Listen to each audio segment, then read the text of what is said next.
ఒక పర్యాయము నేను ఒక ఇంటికి ఒక టీచర్ గారు, నాకు 4th స్టాండర్డ్లో టీచర్ గారు, చాలా మంచి టీచర్ గారు.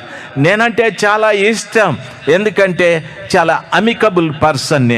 నేను ఎంత అమికబుల్లో అంత మొద్దు కూడాను. అందుకని బాగా సావగొట్టేది నాను. అందుకు బాగా దెబ్బలు తింటాడని రోడ్లో కనిపించిన నేను పాస్టర్ గారు అయిన తర్వాత, ఒరే రాజశేఖర్ నువ్వే కదా? అవును టీచర్, అవును. రే నీకు ఇంకా ఆ వినయం పోలేదు రానని. లోపల గర్వం ఎంతో ఉంది. దయచేసి గమనించాల్సింది, ఆమెను చూసి అట్లా నటించిన నీకు ఇంకా చాలా ఉంది రా వినయము. రే మా ఇంటికి రారా, ప్రార్థన చేసి పోదువు అనింది. నాకు భయమే, అక్కడే నా ప్రార్థనలో తప్పు చెప్తే సావగొడుతుందేమో ఈ మనిషి అనని భయపడతా వెళితే వాళ్ళ ఫ్యామిలీలో అందరూ బాగా ఎడ్యుకేటెడ్స్, పెద్ద పెద్ద ఉద్యోగాలు, ఇన్కమ్ ట్యాక్స్ ఆఫీసర్లు, తర్వాత పెద్ద పెద్ద బ్యాంక్ ఆఫీసర్లు అంతా. వాళ్ళ దగ్గర డైనింగ్ టేబుల్ ఉంది పెద్దది. వాళ్ళ తండ్రి గారు అట్లా కూర్చున్నారు, కొడుకులు ఇట్లా కూర్చున్నారు. అందరూ కూర్చొని గ్లాసుల్లో ఏదో తాగుతూ ఉన్నారు.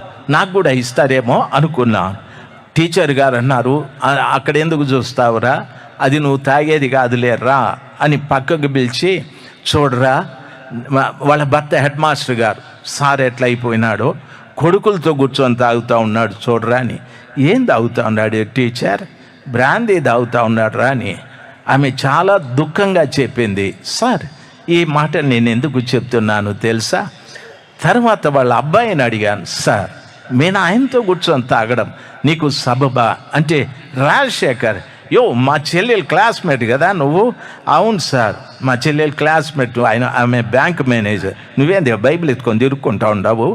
ఒరే పాపాత్ముడా, నేనేదో నీకు బుద్ధి చెప్దామంటే నాకేదో ఈ సలహాలు చెప్తావు అని ఈయనకి బాగా ఎక్కింది అని అనుకొని అన్నాను, సార్ మీ నాయనతో కలిసి సారాయి తాగడం మంచిది కాదు సార్ అని అంటే, ఒరే ఊరుకోరా, నాగరికత మారింది, ఎవరైనా తాగొచ్చు, ఏమి అసలు నీ క్లాస్మేట్ అది కూడా తాగుతుందిరా అన్నాడు. ఊరి నాయను అది కూడానా అని. ఆ పిల్ల కర్రీగా ఉంటాయి, కర్రీది కూడా తాగుతుందా అని మనసులో అనుకున్నా. బయట చెప్తే వాళ్ళన్న తంతాడు కదా, మనసులో కర్రీది కూడా తాగుతుందా, ఏం చేస్తుంది, నేను బ్యాంక్ ఆఫీసర్రా అని. సార్ మీరు గమనించండి, రోజులు గడిచాయి. వాళ్ళు నాగరికత నాకు అలవాటు పడ్డా. దయచేసి వినాలి, జరిగింది ఏమిటో తెలుసా? నన్ను అన్న ఆయన ఒక బ్రాహ్మణ్ కుటుంబంలో బ్యాంకులో పనిచేసే అమ్మాయిని పెళ్లి చేసుకున్న తర్వాత వాళ్ళ సంసారం చాలా సుఖవంతంగా సాగుతూ ఉంది.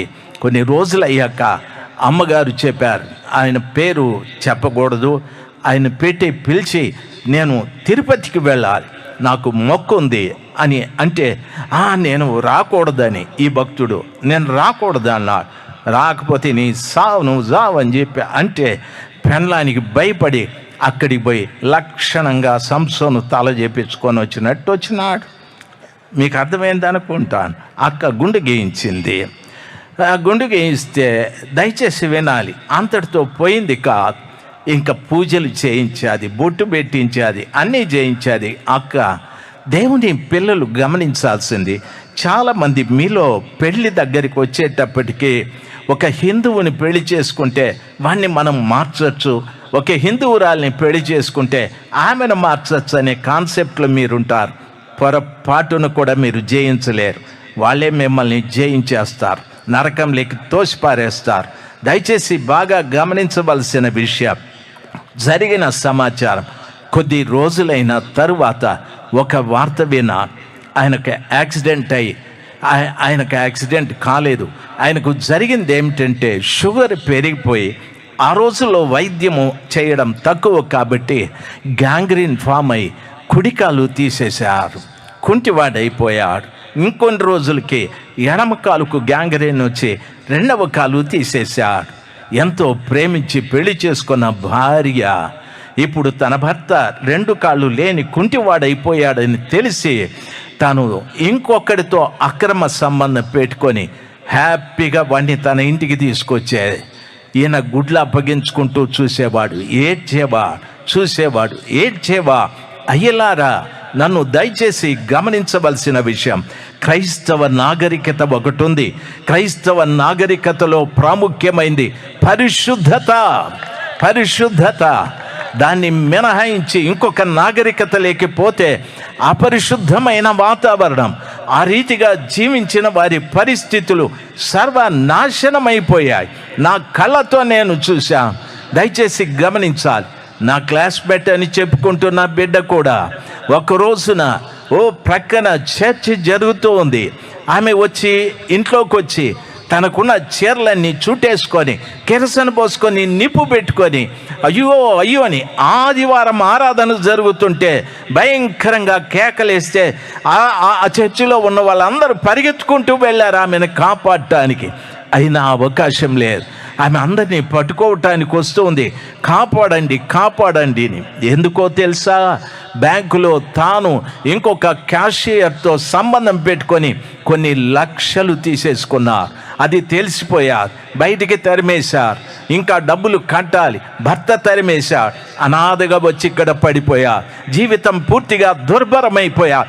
కల్చర్ మారాది, క్రైస్తవ కల్చర్ మారాది. దయచేసి గమనించాలి. ఒకవేళ నీకు డబ్బు ఉండొచ్చు, ఒకవేళ విద్య ఉండొచ్చు, ఉద్యోగం ఉండొచ్చు, మంచి స్టేటస్ నీకు ఉండొచ్చు, కల్చర్ మారకూడదు, నాగరికత మారకూడదు. దేవుడు నీకు ఇచ్చిన నాగరికతలో మొదటిది పరిశుద్ధత. ఎందుకు పరిశుద్ధత? పరిశుద్ధత లేకుండా ఎవరు నన్ను చూడలేరని ప్రభుల వారు సెలవిచ్చా. దయచేసి గమనించవలసిన విషయం, రాత్రి సమయమందు ఏదో పనికిరాని నాగరికత, ఎవడో స్నేహితుడు, ఏదో స్నేహితురాలు, ఎవరో బంధువు, ఎందరో బంధువురాళ్ళు అనేటటువంటి వారితో కలిసి నాగరికత మార్చుకొని జీవితాలు పాడు చేసుకునే పరిస్థితి నాకు నీకు రాకుండునుగాక, రాకుండునుగాక. ఎంత ధనమున్నా, ఎంత నీవు గొప్పవాడవైనా, ఎంత పెద్ద ఉద్యోగమైనా, ఎంత సంపన్న స్థితిలో ఉన్నా, నీ జీవితంలో నువ్వు చేయవలసిన సమాచారం ఏమిటంటే, నేను క్రైస్తవుడను, నా నాగరికతలో మొట్టమొదటిది పరిశుద్ధత. పరిశుద్ధత. దేవుని వాక్యం సెలవిస్తా, పరిశుద్ధత లేకుండా ఎవరు నన్ను చూడలేరని ప్రభుల వారు సెలవిచ్చా. ఈ కూడికలు మేము ఎందుకు పెట్టామో తెలుసా? మీరు పరిశుద్ధులు కావాలని, పనికిరాని నాగరికతలు పోవాలని, పనికిరాని వ్యర్థమైన జీవితాల నుండి మీరు బయటికి రావాలని. ఇంత డబ్బులు ఖర్చు పెట్టి స్థలంలోకి రావడంలో మాకు మిగిలేది ఏమీ లేదు. ఎందుకో తెలుసా? కొన్ని ఆత్మలైన ప్రభు దగ్గరికి రావాలని. నా మాటలు మీకు అర్థమవుతుంటే ఒకసారి గట్టిగా హల్లెలూయా చెప్దాం. హల్లెలూయా.